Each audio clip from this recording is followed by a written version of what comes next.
السلام عليكم ورحمة الله وبركاته. كيفية علاج فراغات الشعر أو وصفة لعلاج فراغات الشعر.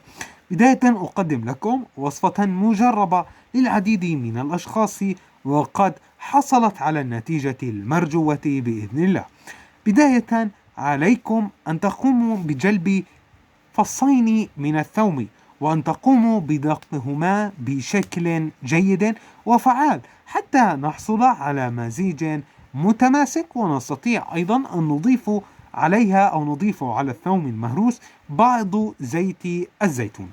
وبالتالي نقوم باختيار الكمية المناسبة من الثوم التي نريدها، ثم نقوم بوضع هذا الثوم المهروس إضافة عليه زيت الزيتون على المنطقة التي نرغب في إخراج الشعر وإنبات الشعر.